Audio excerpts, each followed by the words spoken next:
इतना एग्रेशन कभी कोविड के दौरान नहीं दिखा जब सैकड़ों हजारों लोग मर रहे थे, कभी फार्मर्स आंदोलन के दौरान कभी नहीं दिखा। डेली छात्र पिट रहे हैं, शिक्षक पिट रहे हैं लाठियों से, लेकिन कभी इतना गुस्सा नहीं दिखता सुप्रीम कोर्ट का जितना इस वंतारा जू, प्राइवेट जू ओन्ड बाय अंबानीज में दिख रहा है। मैं आधे पेज का एक एडवर्टोरियल है, कहीं ये नहीं लिखा गया है कि विज्ञापन है, लेकिन चूंकि सामग्री वो एक श्री की है कि अंबानी जी के बेटे का फोटो है, एक हाथी का फोटो है और 3-4 और फोटो उसके साथ में लिखा हुआ, वो लगभग सभी अखबारों में छापा है, उसी फॉर्मेट में छापा है। इसका मतलब ये है कि वो विज्ञापन है और मुझे पूरा भरोसा है कि ये रेड भी लाला जी के लोगों ने ही लगवाई है और इस तरीके से लगवाई कि उनके अनुरूप एक आदेश आ जाए। वो आ गया। यदि मोदी जी वहाँ गए हैं तो कुछ सोच के गए होंगे। यदि मोदी जी मणिपुर गए थे तो अब कुछ सोच के गए थे वहाँ पे कौन सी खान को लाला जी को देना है उन्हें। मतलब 10 लाख पेड़ काट दिए जाएंगे, चाहे कोई भी इंफ्रास्ट्रक्चर का प्रोजेक्ट हो, कम से कम उसके एवरेज में 1 लाख 2 लाख पेड़ तो बड़े करके रखिए ना, तब 10 लाख काटने की हिम्मत करिएगा। और ये एसआईटी रिपोर्ट मतलब पब्लिक में तो है नहीं पंकज जी, ताकि ये पता चल सके कि उन्होंने नहीं एक क्लॉज है, उसमें लिखा गया है कि ये रिपोर्ट गोपनीय रहेगी, इसको सार्वजनिक नहीं किया जाएगा। एक चीज ये और लिखी है उसके अंदर, माय गॉड, लिखा हुआ है। ये तो हद ही हो गई है। किन पर्यावरणविदों से बात की है, किन वाइल्ड लाइफ कंजर्वेशनिस्ट से बात की है, किन एक्सपर्ट से बात की, किस बेसिस पे पता चलता है कि वंतारा में सब कुछ ठीक है। चलिए कानूनी पहलू तो देख सकते हैं, वो ये बात तो समझ में आती है, लेकिन उसका नुकसान देख पाएंगे, चेक कर पाएंगे? जब पूरा देश आज वंतारा की खुशी मना रहा है और कल नरेंद्र मोदी का जन्मदिन मनाएगा वो परसों तक अखबारों में चलेगा, कल मनाया जाएगा, उसका अखबार भरे होंगे और परसों उसकी खबरें होंगी। तो इतनी विज्ञापन, इतनी आय से जब भारतीय मीडिया की नाक तक बंद होगी नोट से, तो उससे वंतारा कंतारा का क्या मतलब? किसी का सेक्सुअल हैरेसमेंट हो, क्या मतलब हो? इस देश को अभी ये नहीं मालूम है कि लद्दाख में सोनम वांगचुक और उसके 10 साथी पिछले 10 दिन से आमरण अनशन पे बैठे हैं, वो केवल पानी और नमक के ऊपर है, कोई चर्चा नहीं अखबारों में। पूरे उत्तर प्रदेश में चोरियां एकदम से शार्पली बढ़ गई और इस पर कोई रिपोर्टिंग नहीं कर रहा अखबार। हमारे यहाँ चोरी को कोई समाचार नहीं मानते, चाहे वो घर में चोरी हो चाहे वोट की चोरी हो। थे कि अचानक चोरी कैसे इतनी संगठित फॉर्म में होने लगी हर जगह? कोई रैकेट है या फिर कोई बना हुआ संगठन है जो चोरी को प्रमोट कर रहा है, कह रहा है कि भाई तुम जाओ चोरी करो, पकड़े जाओगे तो पुलिस में देख लेंगे। जैसे आप संजीव बालियान वाला केस देखिए, जिसमें नकली पनीर पकड़ा गया, बदबू कर रहा था पनीर के बाद जब उन लोगों को पकड़ लिया पुलिस वालों ने, तो संजीव बालियान पुलिस के खिलाफ खड़े हो गए कि आपने हमारे आदमी को क्यों बंद कर दिया? मतलब अपराधियों को बंद कर दिया तो आप पुलिस को सस्पेंड करवाएंगे? ये कौन सा तरीका है? जबकि वो जो अवतार जैसे ही मणिपुर से चला है तो मणिपुर में लोगों के घरों में आग लगाई गई, दंगे हुए, झगड़े हुए और फिर बाढ़ भी आ गई, ईस्ट इम्फाल पूरा डूब गया।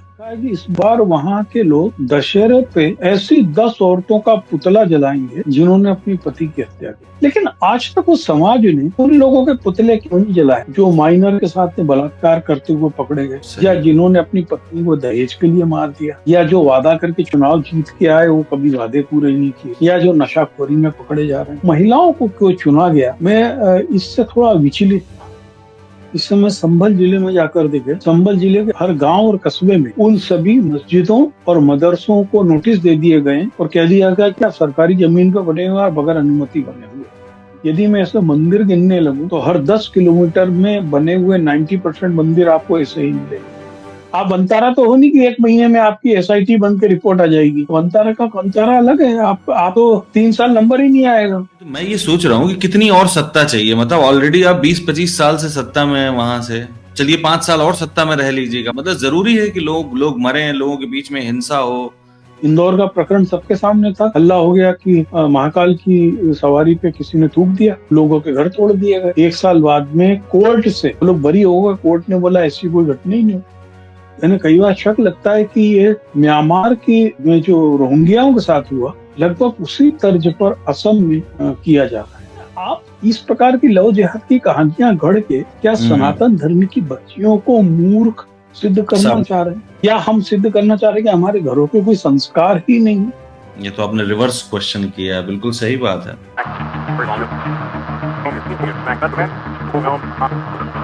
सलाम, नमस्कार, मैं हूं कुणाल पाठक और आप देख रहे हैं द लखनऊ पोस्ट आज का अखबार। इस कार्यक्रम में मेरे साथ मेरे मेहमान हैं वरिष्ठ पत्रकार पंकज चतुर्वेदी जी। स्वागत है पंकज जी आपका। नमस्कार। नमस्ते। पंकज जी, वंतारा पर एक एसआईटी बनाई थी सुप्रीम कोर्ट ने। वंतारा यानी कि प्राइवेट जू ओन्ड बाई अंबानीज। तो उसको लेकर एक एसआईटी बनाई थी। एसआईटी में बहुत क्रेडिबल नाम भी था, जस्टिस चेमेलेश्वर। तो लग रहा था कि सब कुछ ठीक ही होगा, और उस एसआईटी की बेसिस पर क्लीन चिट दे दी सुप्रीम कोर्ट ने।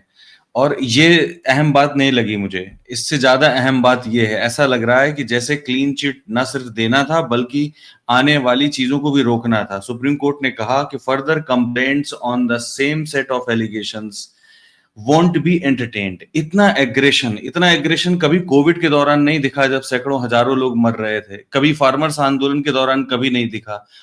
डेली छात्र पिट रहे हैं, शिक्षक पिट रहे हैं लाठियों से, लेकिन कभी इतना गुस्सा नहीं दिखता सुप्रीम कोर्ट का जितना इस वंतारा जू, प्राइवेट जू ओन्ड बाय अंबानीज में दिख रहा है। आज के जितने हिंदी के अखबार हैं, जी। मैं मध्य प्रदेश के राज एक्सप्रेस की बात करूं या दिल्ली के नवोदय टाइम्स की, मैं जितने अखबार सुबह से देख पाया हूँ 12-15, उन सभी में आधे पेज का एक एडवर्टोरियल है। उसको कहीं ये नहीं लिखा गया है कि विज्ञापन है, लेकिन चूंकि सामग्री वो एक श्री की है कि हम्म। अंबानी जी के बेटे का एक फोटो है, एक हाथी का फोटो है और 3-4 और फोटो उसके साथ में लिखा हुआ है। वो लगभग हम्म। सभी अखबारों ने छापा है। तो हम्म। उसी फॉर्मेट में छापा है, तो इसका मतलब ये है कि वो विज्ञापन है एक चीज। उसके हम्म। अंदर ये इन सब चीजों के तो ठीक है, इसमें उसमें एक पैरा ये भी है हम्म। कि हम इसके लिए कंटेंट का केस दायर करने के लिए स्वतंत्र हैं, ये भी उसमें लिखा ओहो। हुआ। तो मुझे जो अलग महसूस होता है, जो मैं आपके इस कार्यक्रम में पहले भी कई बार बोला हूं, कि ये सरकार जी। और सरकार में बैठे लोग कई हम्म। बार अपने कुकर्मों को जब सुप्रीम कोर्ट से माहिती चाहते हैं, तो अपने ही किसी आदमी हम्म। से कर्जी लगवा देते हैं वहां पर। आपको एट्रिंडम लगेगा कि ये उसके खिलाफ है, लेकिन वो ऐसा कुछ होता नहीं है। बात सोचिए ना कि 1 महीने में सुप्रीम कोर्ट ने एसआईटी गठित कर दी, रिपोर्ट आ गई और विज्ञापन भी छप गए। उस उन अदालतों में जहां पर 50 साल से मुकदमे, 200 से अधिक मुकदमे ऐसे जो 50 साल से अधिक समय से लंबित है। दिल्ली राइट्स की छोड़िए, आपके यूपी में कई ऐसे मुकदमे हैं जो 3-3, 4-4, 5-5 साल से लिस्टिंग में ही नहीं आ रही। तो वो जय देवी कमले जो है, एक आरती है माँ सर लक्ष्मी की, तो ये सब जय देवी कमले का प्रभाव है। और मुझे पूरा भरोसा है कि ये रिट भी लाला जी के लोगों ने ही लगवाई है, और इस तरीके से लगवाई कि उनके अनुरूप एक आदेश आ जाए, वो आ गया। जिस जिससे उस 3300 एकड़ जमीन के ऊपर कोई सवाल हम्म। ना खड़े करे। देखिए, दुर्भाग्य आप देखिए कि हम लोग, अभी असम हाई कोर्ट ने एक चीज मसले में, जमीन के मामले में बोला था 23,000 एकड़ जमीन पे। अभी मालूम हम्म। पड़ रहा भागलपुर में 10,000 एकड़ जमीन, 1 रुपए हर साल की लीज पे 30 साल के लिए अडानी को बिजली के लिए दे दी गई।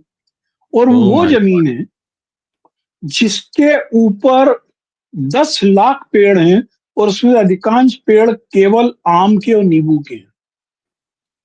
ओफो, ये तो बेशर्मी है बिल्कुल। हाँ, तो देखो, यदि मोदी जी वहां गए हैं तो कुछ सोच के गए होंगे। यदि मोदी जी मणिपुर गए थे तो अब कुछ सोच के गए थे, वहां पे कौन सी खान को लाला जी को देना है उन्हें। ये तो बहुत ही घटिया तो फैसला है। मतलब दस भाई लाख असम पेड़ काट दिए जाएंगे, चाहे कोई भी यस, इंफ्रास्ट्रक्चर का प्रोजेक्ट हो। कम से कम उसके एवरेज में 1 लाख 2 लाख पेड़ तो बड़े करके रखिए ना। तब 10 लाख काटने की हिम्मत करिएगा। 10 लाख पेड़ काट देंगे, वो भी फलों के हैं। ज्यादातर आप बता रहे हैं फलों के हैं पेड़। यस, जी हाँ, जी। और उस राज्य में, जिसका आपको एक खबर दूं, जिसके ऊपर कोई बड़े अखबार चर्चा नहीं कर रहे हैं, जी। इस बार बिहार की अधिकांश नदियां हम्म। सितंबर आते आते सूख गई। हम्म। क्यों सूख गई? क्योंकि उनमें जो गाद है उसकी मात्रा इतनी अधिक हुई कि जैसे ही पानी अधिक आया, तिब्बत से, नेपाल से और ऊपर की बरसात से, तो नदियां हम्म। लबालब हुई। उन्होंने बाढ़ किया, नुकसान किया। और जैसे ही ये सब पानी की आवक रुकी, तो चूंकि नदी की गहराई नहीं थी, वो बह गया और वो बंगाल की खाड़ी में जाके गिर गया। उस राज्य में जहां पर गाद इतना अधिक हो रहा है, वहां पर पेड़ों को काटने का मायना आप समझते हैं? हर पेड़ जो है मट्टी को पकड़ बना के रखता है, बरसात बिल्कुल। में, नदी के कटाव में, और दूसरी अंध धाराओं के मामले में। उतने बड़े पेड़ आपको करने में 50 साल लगेंगे। इसका मतलब ये भी है पंकज जी, आप बता रहे हैं इतनी सारी गाद है, इसका मतलब ये है कि नॉर्थ ईस्ट में अनाप शनाप अमाउंट में जो पेड़ काटे गए, तभी तो इतनी गाद बह के आ रही है ऊपर से। भाई ये बात समझ में देखिए, आती है कि नदी की रफ्तार इसमें भी होगी, नदी की रफ्तार भी अहम है, लेकिन पेड़ भी तो काटे गए बिहार होंगे। में बिहार में सबसे बड़ी गाद जो आती है वो नेपाल से आती है। कोसी का जो है, अब आप हम्म। सोचिए कि कोसी का जो वहां पर बैराज है, कोसी बैराज में की जो गहराई है, उसका 1/4 पानी छोड़ा गया और वो लबालब भर गया। तो ये एक अभी एक समस्या है। और हम्म। उसको लेकर हम ये नहीं सोच रहे कि ये जो दिक्कतें हो रही हैं पानी को लेकर, इसका मुख्य हम्म। कारण है कि वहां पे जो ग्रीन कैनोपी है वो और कम हो हाँ। रही है। पानी सीधे जमीन पे गिर रहा है, और पानी की हम्म। बूंद जैसे कच्ची मिट्टी पे गिरती है, तो मिट्टी को काट के नदी की ओर ले जाती है और उसमें गाद बढ़ा देती है। दो और इन सब चीजें। मामलों और इन सब मामलों में सुप्रीम कोर्ट का कोई गुस्सा नहीं है, ना कोई जो है उसकी कोई राय है हाँ, इसको लेकर के। हम लोग आरोप लगा देते हैं कि जो गाद आ रही है नेपाल से आ रही है, लेकिन हमारा हम्म। स्थानीय असर भी तो है ना उसमें। उसको बिल्कुल। हम कैसे मना कर सकते हैं? वो भी तो है ना?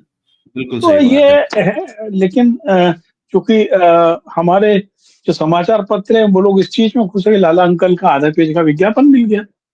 पेड़ हम्म। कटे, जंगल कटे, हाथी घोड़ा आए, भालू आए, कुछ भी हो, हमें क्या करना है? और ये एसआईटी रिपोर्ट मतलब पब्लिक में तो है नहीं पंकज जी, ताकि ये पता चल नहीं, सके कि उन्होंने उसमें नहीं नहीं, उसमें एक क्लॉज है, उसमें लिखा गया है कि ये रिपोर्ट गोपनीय रहेगी, इसको सार्वजनिक नहीं किया जाएगा। एक चीज ये और लिखी है उसके अंदर, माय उस गॉड, ऑर्डर में लिखा हुआ है। ये तो हद ही ऑर्डर हो में गया लिखा ये। हुआ है। अरे पंकज जी, ये कैसे, यस। आप सोचिए तो ये कैसे पता चलेगा कि एसआईटी ने, भाई एसआईटी खुद तो पर्यावरणविद है नहीं, किन पर्यावरणविदों से बात की है, किन वाइल्ड लाइफ कंजर्वेशनिस्ट से बात की है, किन एक्सपर्ट से बात की, किस बेसिस पे पता चलता है कि वनतारा में सब कुछ ठीक है? चलिए कानूनी पहलू तो देख सकते हैं, वो ये बात तो समझ में आती है, लेकिन उसका नुकसान देख पाएंगे, चेक कर पाएंगे? अब ये तो, इस पे सवाल तो सुप्रीम कोर्ट से कौन करेगा? हाँ सही बात है। उसमें लिख दिया माई बाप। उन्होंने कि ये रिपोर्ट गोपनीय है। ये रोक माई भाई, बाप से बन पहले, गया हम। मुझे तो ऐसा लगता है कि रिपोर्ट एक पहले तैयार कर ली गई, उसके बाद तो सुप्रीम कोर्ट का ऑर्डर हुआ, फिर एसआईटी गठित हुई। उसके बाद में तो जो एसआईटी थी, उसने अंबानी जी के यहाँ कुछ मौज मस्ती की, 4-5 दिन पिकनिक की, हाथी घोड़े गधे देखे और दस्तखत कर दी और सबमिट कर दी। लग तो ऐसे ही रहा, वरना इतना जल्दी रिपोर्ट बनना, इतना जल्दी एसआईटी सब कुछ होना बहुत मुश्किल काम है। एक फैसला उसमें और ना है। जी। दो चीज जिसने मुझको चकित किया। पहला चीज तो जी। है कि हम इस पे लोगों के ऊपर अब मानहानि का मुकदमा कर सकते हैं, और दूसरा, ये रिपोर्ट गोपनीय रहेगी। इससे नियत हम्म। पे शक होना लाजमी है। लेकिन इस नियत के शक पर कोई भी मीडिया सवाल नहीं उठाता है। वह सभी हाँ। इसके साथ में भंगड़ा कर रहे हैं, सभी खुश हैं। सभी खुश हैं कि देखो वंतारा क्लियर हो गया। एक फैसले हम्म। में और बातचीत करनी पड़ेगी पंकज जी। सुप्रीम कोर्ट का ये फैसला है sexual harassment of women at work place act 2013, जिसमें उन्होंने कहा है कि पॉलिटिकल पार्टीज में लागू नहीं होता है। जो पॉश एक्ट है पीओएसएच, ये पॉलिटिकल पार्टीज में लागू नहीं होता, क्योंकि पॉलिटिकल पार्टीज को वर्क प्लेस नहीं माना जा सकता है। और कोर्ट का कहना है कि अगर हमने ऐसा किया तो ये will open the door of blackmails. तो आपको क्या लगता है कि ये जो है पॉलिटिकल पार्टीज को वर्क प्लेस नहीं माना जाना चाहिए? मतलब वहां अगर सेक्सुअल पॉलिटिकल हैरेसमेंट होता है पार्टी तो देखिए, महिलाओं। दो चीज है वहां पर। हर पॉलिटिकल पार्टी के ऑफिस का एक हिस्सा होता है जहां पर पेड एम्प्लॉय होते हैं, जो केवल नौकर होते हैं। मुझे लगता है वो एक एक इंडस्ट्री, एक कॉर्पोरेट ऑफिस या गवर्नमेंट ऑफिस तरीके ही है। हम्म। लेकिन जो उसका दूसरा हिस्सा है वो है कि जो पॉलिटिकल पार्टीज के पोस्ट होल्डर्स हैं, क्योंकि इसके पहले एक फैसला और था कि पॉलिटिकल पार्टी आरटीआई के दायरे में नहीं आती है। हम्म। तब भी ये माना गया था कि ये कोई it is not the work place where someone is going to earn his survival money. Hmm. यानी होता है ना कि जहां पर मुझको मजबूरी में कि चूंकि मुझको मुझसे मेरी नौकरी बचानी है, इसलिए मैं अपने सेक्सुअल हरासमेंट को छुट्टी की परमिशन देता हूँ, मेरे सुपीरियर मेरे साथ कुछ कर सकते हैं, तो शायद सुप्रीम कोर्ट ने इसको इस तरीके से माना होगा। लेकिन जो है उसमें अभी तक क्या हुआ ये भी तो देख लो। केवल मोस्टली जितने ऑफिसर्स में देखा है, सेक्सुअल हरासमेंट की एक कमेटी होती है, वो मीटिंग करती है। जब कभी हम्म। ऑफिस का जो बॉस है वो चाहता है कि इससे खुंदक निकालनी, तो कमेटी में चले जाते हैं। हमारे सामने तो केस एक चीफ जस्टिस का है, वो राज्यसभा सदस्य हो गए हैं। उनकी उनको क्लीन चिट देने के लिए जो रजिस्ट्रार था वो हाईकोर्ट का जज हो गया, और क्या चाहिए आपको, सही बात। है ना। तो सब ये सब घाल। जो हाथी के दांत हैं दिखाने हम्म। वाले, इन सब पे मैं कोई बहुत ज्यादा आशा निराशा नहीं पालता हूँ। जब पूरा देश आज वनतारा की खुशी मना रहा है और कल नरेंद्र मोदी का जन्मदिन मनाएगा, वो परसों तक अखबारों में चलेगा। कल मनाया जाएगा, उसका अखबार भरे होंगे, और परसों उसकी खबरें होंगी। तो इतनी विज्ञापन, इतनी आय से जब भारतीय मीडिया की नाक तक बंद होगी नोट से, तो उससे वनतारा कंतारा का क्या मतलब है। किसी कुछ का नहीं है। सेक्सुअल हैरेसमेंट हो, क्या मतलब हो, बिल्कुल। कोई और उसकी कीमत है क्या। बिल्कुल है? नहीं है। और कोई इन सब एक चीजों की खबर कीमत और है। ही नहीं है हमारे लिए। हम तो वनतारा वनतारा क्या करना है यार, है ना। तो हम लोगों ने क्रिकेट खेल लिया है पाकिस्तान के साथ से, हाथ नहीं मिलाएंगे लेकिन माल कमा के पाकिस्तान को जरूर देंगे। दो 20 ओवर के मैच में पाकिस्तान को 7.5 करोड़ पाकिस्तानी करेंसी मिल गई, तो वो भी खुश है, हम भी खुश हैं कि हमने हाथ नहीं मिलाया, और नहीं तो वो दोहरा लोग खुश है कि चरित्र देखिए उन्होंने। पंकज जी, इस मामले में दोहरा चरित्र देखिए। और कम से कम अखबारों से तो ये आशा थी कि चलिए, मीडिया में तो किसी ने बहस करवाई ही नहीं इस पे, पर अखबारों से थोड़ी बहुत आशा थी कि शायद कुछ बोलेंगे। कि मतलब अगर जो है सिख धर्म के अनुयायियों को ननकाना साहिब जाना है नवंबर में जब प्रकाश पर्व है, तो उसके लिए गृह मंत्रालय रोक लगा देता है कि वहां सिक्योरिटी कंसर्न है। लेकिन पाकिस्तान के साथ मैच खेलने में कोई सिक्योरिटी कंसर्न नहीं, क्योंकि वो दूसरे देश में है। इसलिए अभी कोई आप देख कंसर्न लीजिए नहीं है कि कि यार हम मैं खेल। पर्यावरण से के मामलों में जन सरोकार की जो स्थिति है, वनतारा या भागलपुर की बात मत करिए। इस देश हम्म। को अभी ये नहीं मालूम है कि लद्दाख में सोनम वांगचुक और उसके 10 साथी पिछले 10 दिन से आमरण अनशन पे बैठे हैं, वो केवल पानी और नमक के ऊपर है। कोई चर्चा नहीं है अखबारों में। हाँ, कोई चर्चा नहीं, पता ही नहीं है, हम, किसी को है नहीं ना, पता। हॉल ई ज्वेल हम देखेंगे, 3 इडियट देखेंगे, लेकिन ऑल इज वेल जिसका है उसको हम उसकी चिंता नहीं करेंगे, उसको मरने छोड़ देंगे। 7वां दिन है, बताइए। हद है। और और मसले क्या इसमें। है जी। है ना। केवल केवल लद्दाख के हम्म। पर्यावरण और रोजगार को बचाने की तो मसले है ना। बस उसके यही है। अलावा उनका कोई व्यक्तिगत स्वार्थ तो है नहीं। बिल्कुल नहीं। वो तो उस सरकार के लद्दाख लेह लद्दाख को यूटी बनाने के फैसले का समर्थक रहे। समर्थक रहे हैं, बिल्कुल। पर अब लोगों को समझ में आ जाना चाहिए कि सरकार के किसी भी फैसले के समर्थक होने का कोई मतलब नहीं, क्योंकि पता नहीं कब बैकफायर कर जाए। अब आप देखिए, मैं आप अभी आपको बात कर रहे थे ना कि ये जो है अखबार जो हैं इनके नथनों तक रुपए भर गए हैं, गड्डियां भरी हुई हैं, तो खबरें कुछ बताते नहीं। हर अखबार में खबर है ये कि योगी जी बोल रहे हैं कि भय मुक्त कारोबार का केंद्र बन गया है उत्तर प्रदेश। ठीक है। हम्म, जबकि लगी है। असल बात यह है कि आज की डेट में पूरे उत्तर प्रदेश में, शायद आपको भी जानकारी हो, पूरे उत्तर प्रदेश में चोरियां एकदम से शार्पली बढ़ गई हैं। बहुत गांव ज्यादा में, चोरियां, विलेज लेवल, विलेज पर और विलेज शहरों लेवल। में भी। शहरों में भी, लखनऊ में बढ़ रही हैं, बाकी और छोटे शहरों में बढ़ रही हैं चोरियां। और इस पर कोई रिपोर्टिंग नहीं कर रहा अखबार। हमारे यहाँ कुछ चोरी को कोई समाचार नहीं मानते, चाहे वो घर में चोरी हो, चाहे वोट की चोरी हो। हम्म, तो सही। अब आप सोचो कि मैं आपको बता रहा हूँ कि आज भी जो हमारे घर काम करने वाले आती है, उसका नेटिव प्लेस अमेठी सुल्तानपुर के पास है। हम्म। तो वो बता रही है, हमारे गांव में इतनी चोरियां हो रही है। ये पूरे वेस्टर्न यूपी में हर घरों में लोग रात में जाग रहे हैं कि चोरियां हो रही हैं। वेस्टर्न यूपी, ये चोर कहाँ बुंदेलखंड, से? ईस्टर्न यूपी, कहीं नहीं बचा है पंकज जी। हर जगह चोरी हो रही है, हर जगह की खबरें हैं। और अच्छी है ना, आप जैसे उस तरीके की चोरियां होंगी, आप रात में घर में सो रहे हो और आपके घर चोरी हो जाएगी। हाँ। बढ़िया जिसको आ रहे हैं, तो वो पता नहीं, मतलब मैं तो ये सोच रहा था कि अचानक चोरी कैसे इतनी संगठित फॉर्म में होने लगी हर जगह। कोई रैकेट है या फिर कोई बना हुआ संगठन है जो चोरी को प्रमोट कर रहा है, कह रहा है कि भाई तुम जाओ चोरी करो, पकड़े जाओगे तो पुलिस में देख लेंगे, जैसे संजीव बालियान के साथ हुआ। आप संजीव बालियान वाला केस देखिए, जिसमें जो है नकली पनीर पकड़ा गया, बदबू कर रहा था पनीर, सब कुछ था, और इसके बाद जब उन लोगों को पकड़ लिया पुलिस वालों ने, तो संजीव बालियान उन्हीं के खिलाफ खड़े हो गए, पुलिस के खिलाफ खड़े हो गए कि आपने हमारे आदमी को क्यों बंद कर दिया। मतलब अपराधियों को बंद कर दिया तो आप पुलिस को सस्पेंड करवाएंगे? ये कौन सा तरीका है? ये कैसा गवर्नेंस है? मतलब हम शाह का नकली पनीर आदमी है, खाते रहे। अमित शाह का आदमी है।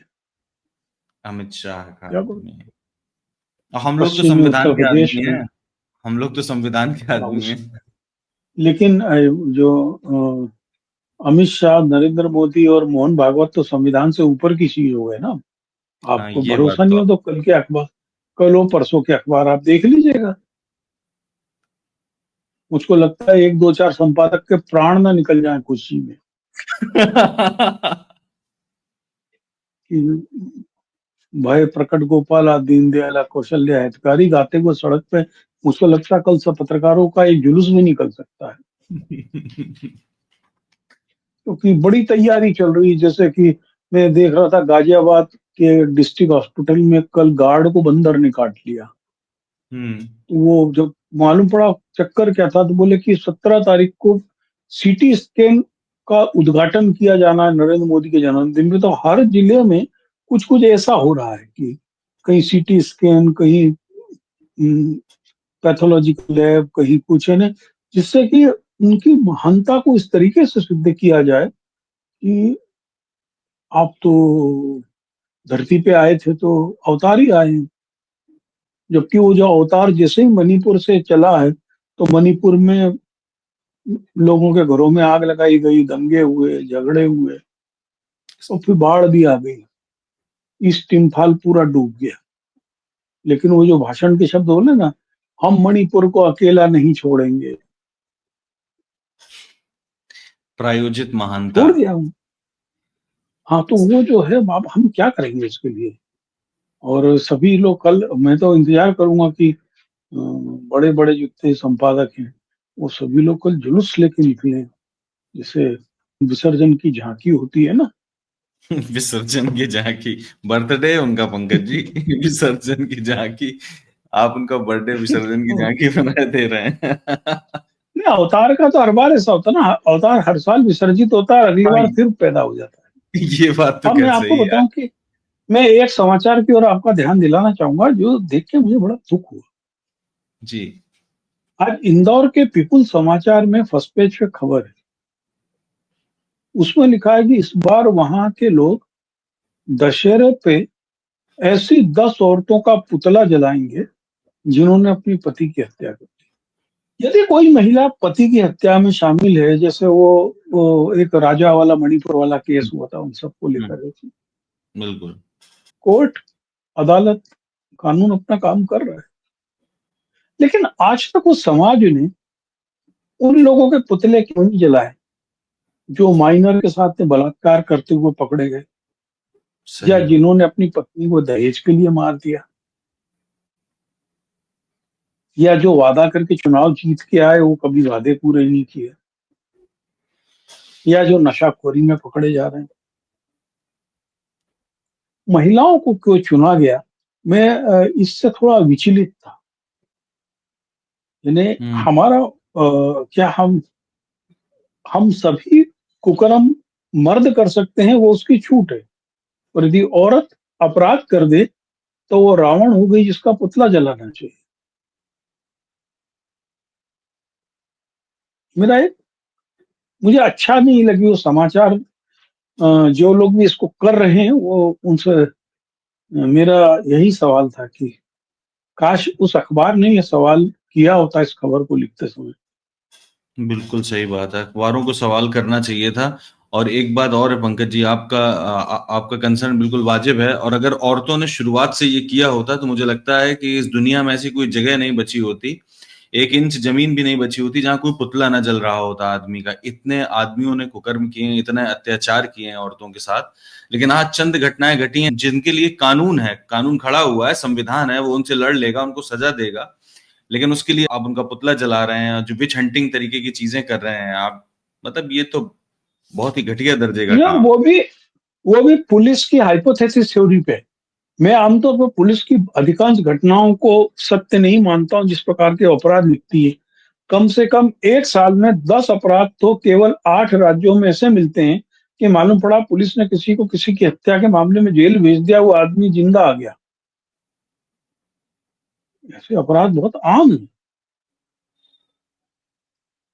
पुलिस सही ने बात। एक नियम बना लिया है कि आप किसी अपराध की रिपोर्ट लिखवाने जाओ, आप ज्यादा हो अल्लाह करोगे तो आपके परिवार के किसी व्यक्ति को कि प्रॉपर्टी का झगड़ा था या सेक्सुअल इंटेंगल था या एक्स्ट्रा मैरिटल रिलेशन, तो उसको बंद कर देंगे। ये जो है तलवार दंपत्ति वाला जो केस हुआ था, आरुषि तलवार वाला, उसके बाद में ये ट्रेंड चला है पुलिस का। उसमें थोड़ी सी उनको प्रसिद्धि भी मिलती है, पैसा भी मिल हम्म। जाता है, और इजीली वाहवाही मिल जाती है उनको। फिर कोर्ट पे पटक देते हैं, कोर्ट से एक्यूटल हो जाता है, उनको कोई चिंता नहीं रहती उसकी। पंकज जी, एक और खबर है जिस पर हर जगह चर्चा है। आज आपने देखा ही होगा कि सुप्रीम कोर्ट ने जो वक्फ संशोधन कानून है उस पर फैसला दे दिया, मतलब अंतरिम आदेश उनका आ गया है। और उसमें जो 2-3 अहम बातें थी, चार उनको मतलब जो कंट्रोवर्शियल थी, उस पर उन्होंने जो रोक लगा दी है। वो तो आपने देखा ही होगा कि जैसे वक्फ बाय यूजर बना हाँ। रहेगा, और जो है जिलाधिकारी अब वक्फ बोर्ड की जमीनों पर फैसला नहीं करेगा, विवादास्पद जमीनों पर फैसला नहीं करेगा। और जो जैसे सेंट्रल वक्फ बोर्ड में संख्या बहुत सारी बढ़ा दी थी गैर मुस्लिमों की, तो उसको लिमिट करके उन्होंने, सुप्रीम कोर्ट ने 4 कर दी है। वैसे 4 भी क्यों किए ये नहीं समझ में आ रहा है, लेकिन चलिए ठीक है, जो भी है, जो भी उनको समझ में आया उन्होंने कर दिए। पर इससे कुछ तो राहत मिली ही होगी लोगों को, पंकज जी। आप कागजों की राहत है अलग चीज होती है। इस समय संभल जिले में जाकर देखे, संभल जिले के हर हर गांव और कस्बे में उन सभी मस्जिदों और मदरसों को नोटिस दे दिए गए और कह दिया गया कि आप सरकारी जमीन पर बने हुए और बगैर अनुमति बने हुए। जबकि मुझको कहना नहीं चाहिए, यदि मैं ऐसे मंदिर गिनने लगूं तो हर 10 किलोमीटर में बने हुए 90% मंदिर आपको ऐसे ही मिलेंगे। आप कागज पे कुछ भी बना लो, बिल्कुल। लेकिन प्रशासन अपनी गुंडई पे जब उतरता है तो आप उसका हम्म। क्या कर लोगे। हर बात पे कोर्ट तो जा नहीं सकते, आपके सुप्रीम कोर्ट पहुंच जाएंगे हर बात पे। कोर्ट कोर्ट आपको आपको पूछेगा भी नहीं ना कोर्ट में। आप हाँ, कोर्ट आप चले बंटारा। जाओगे तो आपके मुकदमे की, आप बनतारा तो हो नहीं कि 1 महीने में आपकी एसआईटी बन के रिपोर्ट आ जाएगी। बिल्कुल सही है बात। ना, बनतारा का कंतारा अलग है। आप तो 3 साल नंबर ही नहीं आएगा। घिसटते जाएंगे, आपका घर चला जाएगा, आपका स्कूल चला जाएगा, हॉस्पिटल बना है तो हॉस्पिटल चला जाएगा, मदरसा चला जाएगा। आप माइनॉरिटी हैं तो हो सकता है कि आपको खाने पीने के लाले पड़ जाएं, लेकिन कोर्ट सुनेगा नहीं, नहीं। घर तोड़ देंगे, घर हाँ, तोड़ घर तोड़ देंगे। दें। बिल्कुल। मध्य प्रदेश में चल रहा है ना सब घर तोड़ने का काम। लव बड़ोदरा से। जिहाद के आरोप में लव जिहाद के आरोप में घर तोड़े जा रहे हैं। बताइए। जबकि अभी मध्य प्रदेश में पिछले 5-15 दिन में 2 ऐसी खबर हुई, आपको बताऊं। जी। गणेश विसर्जन पर एक हल्ला हुआ कि गणेश विसर्जन के समय पथराव हुआ जिसमें गणेश जी की मूर्ति टूट गई। उससे सांप्रदायिक तनाव हो गया भोपाल में। हम्म। पुलिस ने ही एक पूरे सीसीटीवी कैमरे निकाले और बताया कि इस टाइप की कोई घटना हुई नहीं है, वो झूठी थी। लेकिन पुलिस ने उन लोगों के खिलाफ कार्रवाई नहीं की जिन्होंने ये अफवाह उड़ाई। ऐसे ही छतरपुर जिले में एक लव जिहाद का मामला दर्ज कर लिया गया। वो लड़की ने कोर्ट में खड़ा हुआ कि मैं बालिग हूँ, मेरे साथ ऐसा ऐसा है और मैं अपनी मर्जी से इससे मैंने शादी की है। ये अभी 15 दिन के 2 मामले, लेकिन इस पे मीडिया पे चर्चा नहीं होती। भोपाल में दंगा कराने की साजिश थी। भोपाल में कम से कम 3,000 गणपति निकलते हैं। हम्म। गणपति की रात में वहां पे कम से कम 2-3 लाख लोग सड़क पे होते हैं। ओफो। आप सोचिए कि यदि इतना बड़ा पत्थर यानी ईंट के आकार का, वो गणपति की मूर्ति का हाथ टूटा हुआ, उसको लेकर पूरा वीडियो प्रसारित कर दिया गया। तो समझदार नहीं थे तो लोग कि कोई अप्रिय घटना नहीं हुई उसमें। नहीं तो मैं ये सोच रहा हूँ कि कितनी और सत्ता चाहिए। मतलब ऑलरेडी आप 20-25 साल से सत्ता में हैं वहां से, चलिए 5 साल और सत्ता में रह लीजिएगा। मतलब जरूरी है कि लोग लोग मरे, लोगों के बीच में हिंसा हो, घर टूटे, बर्बाद हो तो लोग, आखिरकार सबसे ये क्या जरूरत थी? दुर्भाग्य सत्ता है में कि तो है ही ना हम, ऑलरेडी। भाई आप, क्या आपने जिन लोगों ने इस प्रकार का अफवाह फैलाई, दंगा कराने की कोशिश की, उनका घर तोड़ने का बुलडोजर कार्रवाई की सोची क्या? इंदौर का प्रकरण सबके सामने था। हल्ला हो गया कि महाकाल की सवारी पे किसी ने थूक दिया, हम्म। उन लोगों के घर तोड़ दिए गए। 1 साल बाद में कोर्ट से वो लोग बरी हो गए। कोर्ट ने बोला ऐसी कोई घटना ही नहीं हुई। ये उज्जैन में हो चुका है, अभी 3 साल में ही हुआ ये भी।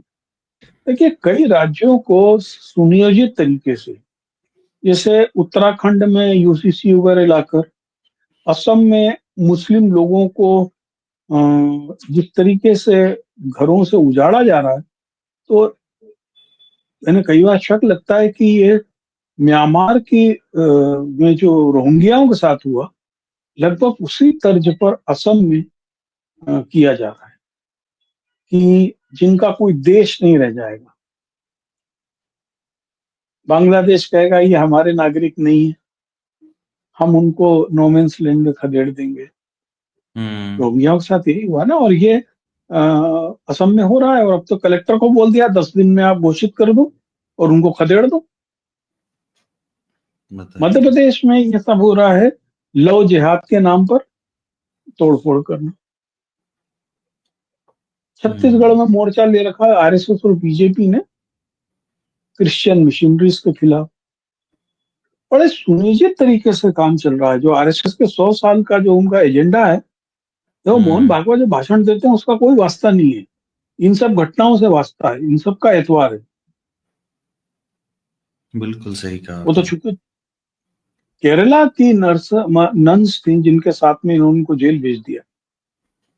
जो लड़की है उसके पूरे परिवार वालों ने बयान दे दी कि भाई ये मेरा कोई धर्मांतरण कराने नहीं ले जा रहे थे, नौकरी के लिए आगरा ले जा रहे थे। हमने बोला था हमें नौकरी चाहिए। लेकिन तब 5-5 दिन बेचारी नंस जो थी वो घूम रही, चूंकि वो केरला की थी। केरला में चुनाव की तैयारी बीजेपी कर रही है, तो बीजेपी का भी दखल हुआ, बाकी सांसद भी पहुंचे, तो वो नंस निकल आई जेल से 5-6 दिन में। लेकिन आप 5-6 दिन में निकलना, आप जेल में 5 घंटे नहीं रह सकते हो। सही बात है, बिल्कुल सही बात है। ये इसको इतना नॉर्मलाइज नहीं करना चाहिए कि 5-6 दिन में मतलब बाहर निकल आए। 1 घंटा भी कोई क्यों रहे भाई। मध्य प्रदेश में इस समय भयंकर तरीके से, भोपाल में पिछले 1 महीने में कई ऐसे लोगों के घर तोड़ दिए, जो ऐसे हम्म। जिसको कहते हैं जब्बार मछली वगैरह। जो लोग सब शिवराज सिंह चौहान के करीबी लोग थे, चंदा देते थे, उनके साथ जुड़े थे, बीजेपी के पदाधिकारी हुआ करते थे, मुस्लिम मोर्चा में सब कुछ थे। सरकार बदली तो उन लोगों के घर तोड़े गए, सब लोग जिहाद हो गया। हम्म। भाई मुझे एक चीज समझ में नहीं आ रहा, हिंदू बच्चियां जो हैं, जो पढ़ी लिखी हैं, जो हम्म। संस्कारवान हैं, जो रामायण महाभारत पढ़ के बड़ी होती हैं, हम्म। वो सब इतनी भोली कैसे हो जाती हैं कि मुसलमान धर्म भी छुपा लेता है, नाम छुपा लेता है, फिर उनसे प्यार भी करने लगता है। ये ये क्या सवाल तो बनता पॉसिबल है? है। मैं बिल्कुल। मैं मैं मुझको नहीं लगता कि ऐसा बहुत कम पढ़ी लिखी लड़कियां भी शायद ऐसी होती हों कि कोई आप लंबे समय तक उसको अपना जाति धर्म छुपा कर बेवकूफ बनाते हो। जो इस समय जो डिजिटल एज है, जिस प्रकार से मोबाइल्स, इंटरनेट का इस्तेमाल लोअर मिडिल क्लास तक है, मुझे इस पर शक लगता है। हम्म। और हिंदुस्तान में तो आदमी को आप पूछोगे आपका नाम कौन है, कुणाल, तो सबसे पहले पूछेगा कौन कुणाल है ने क्या। कुणाल बहुत क्या? औसत आदमी, खासतौर और गांव में जाओ, लोअर मिडिल क्लास में जाओ, स्लम एरिया में जाओ, तो सबसे पहले पूछेंगे आपसे। आगे क्या? मिडिल क्लास और अपर मिडिल क्लास हो भले ना पूछे, वो आपकी रसू का बीएमडब्ल्यू से आए उससे तौल लेंगे। लेकिन आप हम्म। जैसे जैसे नीचे जाते जाओगे, बगैर नाम जाति धर्म पूछे कोई आदमी आपसे हाथ नहीं मिलाएगा। बिल्कुल। यानी आप इस प्रकार की लव जिहाद की कहानियां गढ़ के क्या हम्म। सनातन धर्म की बच्चियों को मूर्ख सिद्ध करना सब। चाह रहे हैं, या हम सिद्ध करना चाह रहे हैं कि हमारे घरों के कोई संस्कार ही नहीं है? ये तो आपने रिवर्स क्वेश्चन किया है, बिल्कुल सही बात है। कि हम ये साबित करना चाहते हैं कि हमने कोई संस्कार नहीं दिया, हमने कोई शिक्षा नहीं दी, हमारे परिवारों में कोई समझ नहीं है, ना हमारी बच्चियों में कोई समझ है, किसी में कुछ भी नहीं है। कोई भी बेवकूफ बना सकता है इतना आसानी से। क्या आप ये साबित करना चाहते हैं? ठीक है। ठीक है पंकज जी, बातचीत ठीक को है, यहीं ओके। करें। Back up, man. Cool down.